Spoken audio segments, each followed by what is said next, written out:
ele vai chegar lá, mas vamos tentar traduzir o que ele está dizendo. A linguagem de Spinoza. Causa de si. Já se pressupõe o quê? Causalidade, né? Hein? Causalidade, causa e efeito. Algo primordial. Primordial. Algo que não tem causa. Que só ele é a sua própria causa. E o que é isso? Ele nasce, a filosofia dele, nesse conceito de causalidade, né? Aí dizem aí por aí que se tirar Deus do sistema de Kant, cai o sistema. Não cai. Só se você tirar a ligação. E a ligação está no conceito de causalidade. Tá certo? Tire esse conceito da filosofia e não resta raciocínio. Entende? Então ele vai aqui, causa de si. Ele já está definindo aquilo que é causa de si mesmo. Não tem uma causa. Ou tem? Tem. Entende? É uma causa que causa-se a si mesmo. Deu para perceber?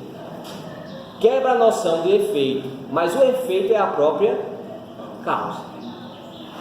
Há uma causa e há um efeito. Só que causa e efeito são causa. Percebeu aí? Por isso que já tira a ideia de que há uma causa, um efeito diferente da sua causa. Percebe? Aqui não entra a destruição de Hume sobre esse conceito. Por quê? Porque Hume entende, e todo mundo que entende causalidade entende o princípio primeiro e o seu efeito, né? Fósforo apagado e o fósforo aceso, né? O que mais? Sei lá, qualquer coisa. Uma semente que vira uma árvore, né?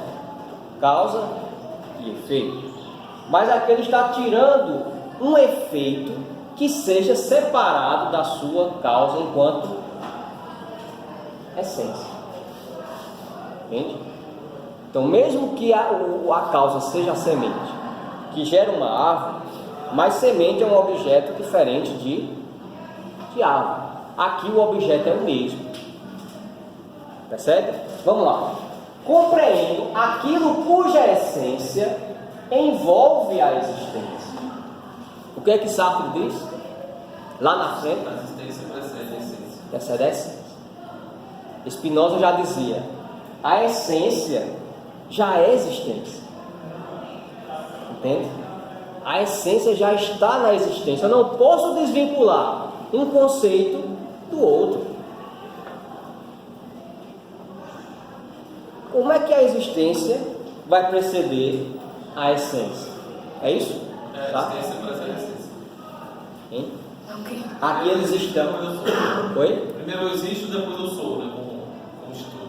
Como instituição, né? Como ser humano. É porque em Sartre você cria a essência, você cria a própria essência do que você diz que é. Isso. Mas veja lá, eu dei um salto para Sartre, mas aqui a ideia é cartesiana. Qual é a ideia cartesiana?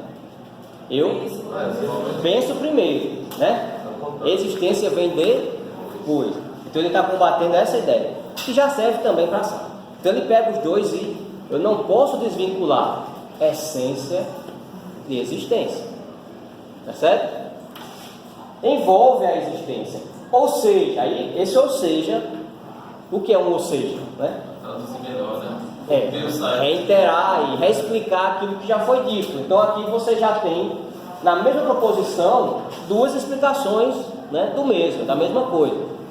Aí você vê lá, ou seja, aí você para e pensa, aquilo cuja natureza, aí já traz um terceiro conceito. Aquilo cuja natureza não pode ser entendida, concebida, senão como existente, né? Então, veja que o penso de Descartes está nesse conceito que alguém falou, né? Também é um conceito filosófico. O penso está aqui. Eu não posso pensar para depois conceber a existência. O próprio ato de pensar já inclui o existir, já inclui a essência. Percebe? Essa é a primeira definição. Vamos à segunda. Diz-se finita em seu gênero aquela coisa que pode ser limitada por outra da mesma natureza.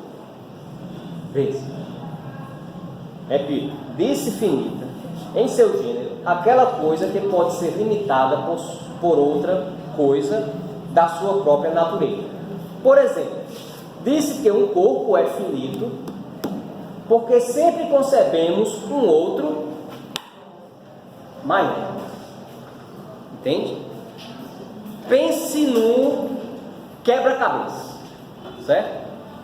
Falamos que, cada pecinha daquela seria mais ou menos isso. Isso é o que dá a ideia de finitude, certo? Mas todos estão conectados, certo? O fundo disso, ele está querendo chegar à questão de que tudo é o mesmo, certo? Ele vai argumentar todos esses argumentos, essas definições, para chegar nessa ideia de que tudo é infinito, de que tudo é eterno, de que tudo é Deus, percebe? Mas aí ele vai mastigar um moído todinho. Da mesma maneira, em pensamento, um pensamento é limitado por outro pensamento. Entende? Vê que ele traz, material, a coisa objetiva, e compara com algo subjetivo, porque a ideia realmente é misturar tudo isso aí. Então o pensamento é limitado por outro pensamento, mas o corpo não é limitado por um pensamento, nem um pensamento por um corpo. Aparentemente, aqui ele traz a discussão, Você vê o ocasionalismo, que dizia que um é diferente do outro, e um não pensa o outro, essencialmente. E ele diz, nem o corpo é limitado pelo pensamento, nem o pensamento pelo corpo. Na 3, por substância eu compreendo aquilo que existe em si mesmo. Vamos lá, aos conceitos lá que eu coloquei. Os conceitos principais aqui. Por substância, veja as definições. O que é substância para Spinoza? Compreendo aquilo, sublinhar isso se você puder. No ponto 3 das definições ele diz: substância é aquilo que existe em si mesmo e que por si mesmo é concebido.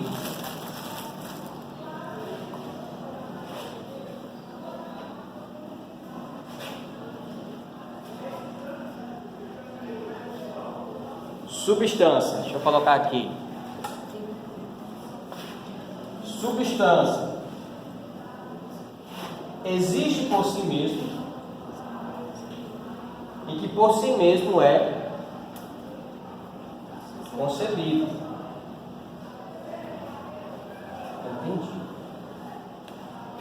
Entende? Aqui ele está dentro de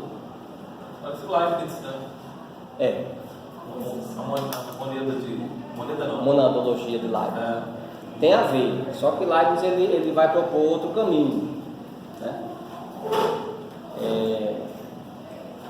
Leibniz separa, faz algumas separações. Mas veja lá: substância, existência e intelecto. O que é que ele está fazendo aqui? Só dizendo para mim é tudo a mesma coisa. Conteste? Entende? Substância, compreendo aquilo que existe em si mesmo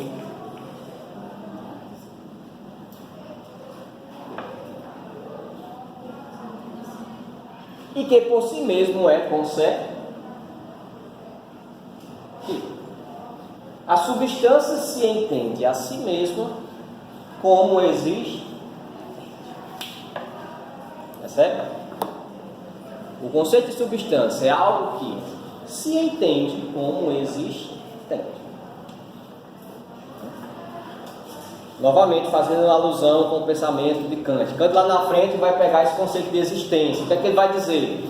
Dizer que uma coisa existe não traz a coisa à existência. O que a gente entende com isso? A linguagem, gente, é uma perturbação histórica. Entende? A linguagem é ambígua. Você faz e desfaz. Ela está o tempo todo brincando com a gente, tapeando a gente. É um instrumento que nós temos. Mas as individuações que a instrumentalizam, que a utilizam, nós, enquanto seres ativos, manipuladores da linguagem, então a gente faz dela o que a gente quer, entende?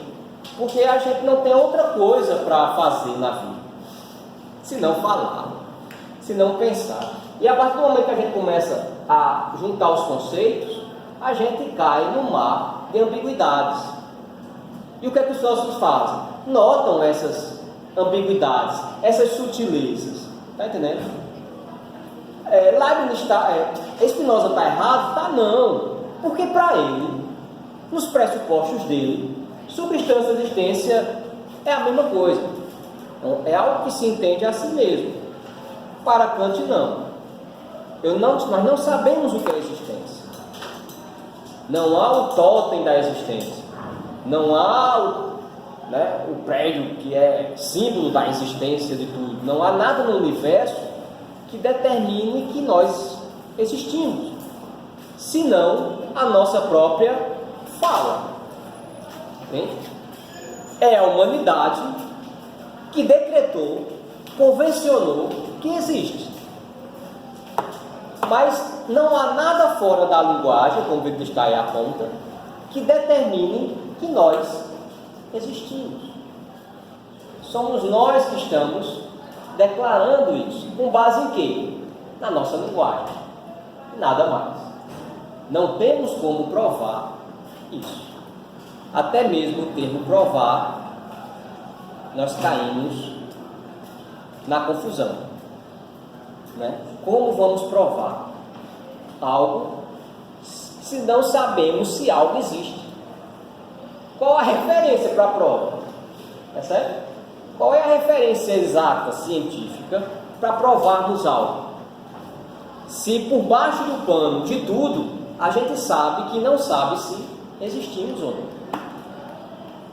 Tudo isso é Kant, tá? Foi um parênteses para abrir aí, né? Porque o cara é o cara. Mas tudo bem. Voltando a Spinoza, né? Mas a questão é que nós somos os únicos seres que pensam que não existimos. Isso que é a coisa louca. Também. Porque a gente para para pensar se a gente existe ou não. Também. Então quer dizer que a gente existe. Hein? Se a gente é o único ser que para para pensar se existe ou não. Mas você está na dúvida de Descartes aí. Eu duvido que existe, por isso eu existo. Mas isso é uma contradição. Tu está entendendo? Porque pensa. Então, se eu duvido de tudo, até mesmo da minha existência, como é que eu declaro que eu existo? Por pensar que duvido da minha existência. Entende? Mas assim, nós sabemos hoje que contradição não é erro, não é falha, entende? É possibilidade. Mas partindo da lógica tradicional, né, é uma contradição. Entende? Como é que eu defino? Penso, logo existe. Ele chega a essa conclusão por quê? Porque ele diz o seguinte, Descartes: eu duvidei de tudo, mas não posso duvidar que eu duvido. Por isso eu penso que duvido, então logo existe, que nada. Kant diz: e aí, cadê a coisa? Cadê o código? Me mostre. Qual é o código? Qual é o pensamento? Qual é o peso? Aí cadê a unidade sintética? É algo que une palavras, só isso. E faz a confusão acontecer. Entende? Essa é a magia do negócio. Mas veja lá, raciocinando com Spinoza, nós não podemos duvidar disso. Tá certo, Kant vai propor lá na frente que a existência, mas aqui se parte do pressuposto, eu estou dizendo que a substância existe e pensa ela mesma. Certo? Spinoza diz: ninguém vai me contestar isso. Entendeu? Porque se nós não sabemos que existimos, nada impede de pensar que existimos. Compreende? A sacada aí? Se Kant diz, dizer que existe não traz a coisa de existência, sim, mas se nós não temos referencial de existência, eu também posso dizer que existe. Quem vai me dizer? De dizer. Quem vai provar em que base que eu não existo? Logo, somos substância. E eu penso enquanto substância que sou a essência de mim mesmo, causa de mim mesmo e que existe. Entende? Agora me prove o contrário. Percebe? Por atributo, o quarto. Só o quadro.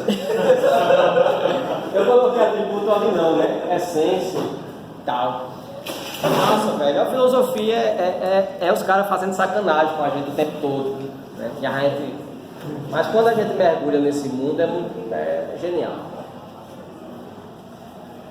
Por atributo, compreendo aquilo que, de sua substância, o intelecto percebe como constituindo a essência. Então vamos lá, atributo. Atributo 4. É o ponto 4. É massa a didática, né, com a qual ele faz a filosofia. Ele está definindo cada conceito para ele. Então isso já é 50% do caminho, né? Ele simplesmente não vai falando e a gente vai atrás para ver onde é que ele está definindo as coisas. Ele já vai definindo conceito por conceito. É bem didático nesse sentido, né? Então esse método é bem bacana. Vamos lá. Então, atributo é aquilo que da substância o intelecto percebe como constituindo a sua essência. O intelecto olha para a substância, aí diz: a essência dessa substância é composta por algumas coisas, entende?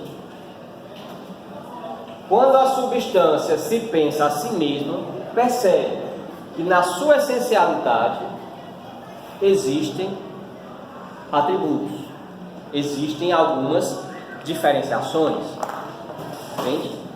É o autoconhecimento da substância. Está muito perto de Hegel, entende? Olha, Hegel é um plagiador histórico, entende? Me perdoe, né? Mas Hegel, ele é um sacana, velho. Ele pega um pedaço aqui, ele faz um retalho, coxa de retalho filosófico, entende? É uma coxa de retalhos filosóficos. É a mesma coisa de eu pegar aqui, boto o livro de Spinoza, o livro de Kant, o livro dos caras. Aí começo, entende? Um pouquinho daqui, um pouquinho dali, mudo as palavras. Essa não é a genialidade? Hein? Essa não é a genialidade de você pegar várias vários pensamentos totalmente distintos e você conseguir unir. Isso não seria filosofado de certa forma? É filosofado, né? Então, vocês acham que é? Claro que é. Hein? É óbvio. Não sei. Com certeza. É uma opinião, né? Meu papel é esse, explicar pontos. É uma opinião. Pois é. Mas é pesado, entende? Mas tudo bem, eu aceito.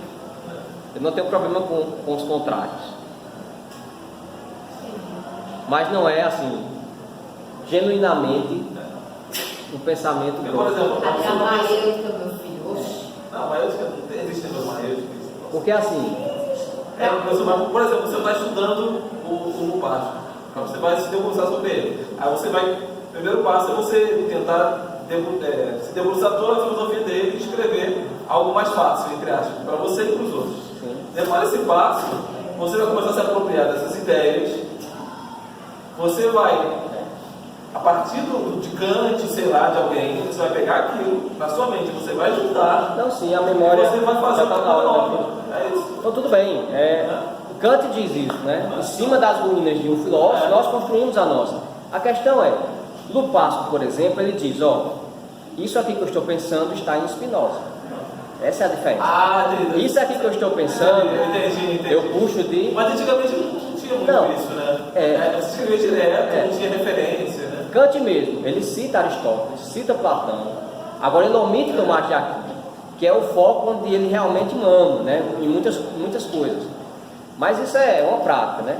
O problema de Hegel é esse, a obscuridade de Hegel é justamente para maquiar esse plágio, percebe? Ele está o tempo todo tentando maquiar, mas está ali implícito, né? O instrumento da linguagem, como logo no início lá do espírito, né? Absoluto, coisa e tal. Mas tudo bem, é uma opinião que eu tenho, tá? Mas não posso tirar a genialidade de um monstro, né? Reconhecidamente como rei. Mas toda a fenomenologia que parte pós-kantiana está ali, né? na dialética transcendental. Certo? É a partir desse eu subjetivo de Kant que ele monta o absoluto. Entende? E aí está dentro de Spinoza, percebe? E por aí vai. Mas vamos lá. Eu vejo como esse plagiador aí como um músico povo. Um músico povo, não tem músico apagado, entendeu? Porque você tem, na verdade, o filósofo tem que buscar a minha opinião. Tem que buscar a verdade das coisas a partir do pensamento. A origem do pensamento, o que é o pensamento, o que é a existência humana. Essa apropriação. Claro que o cara é um filósofo, é influenciado por ele, é claro. O cara está pensando besteira, ele dedicou a vida dele inteira para pensar aquilo. Mas o cara sai pegando retalhinho no interior, isso é ridículo, isso é charlatanismo. Porque assim, o Kant ele mostra, né, o que disseram, que foi o erro, entende? A gente nota que ele tem a leitura histórica, e ele diz, erraram aqui, aqui e aqui. Então, uma coisa é você se apropriar da filosofia histórica, e agora, a partir de agora, eu vou dar minha identidade. Né? O que é que eu tenho de novo, a trazer de novo? Né? Extraordinário. É isso. Mas essa apropriação existe, não pode negar, né? Toda música, ela é, de certa forma, também um pouco de plágio, né? A gente tem a memória auditiva, que na hora de compor você... Né? Ninguém traz uma tonalidade fora dos 12 tons musicais universais, né? Mas é isso, vocês querem dar uma parada agora? Que horas são aí? 10 para 9. Esperar dar 9 ou querem? 9, Querem 9? Então, até a próxima aí. O próximo, acho que era parte 2.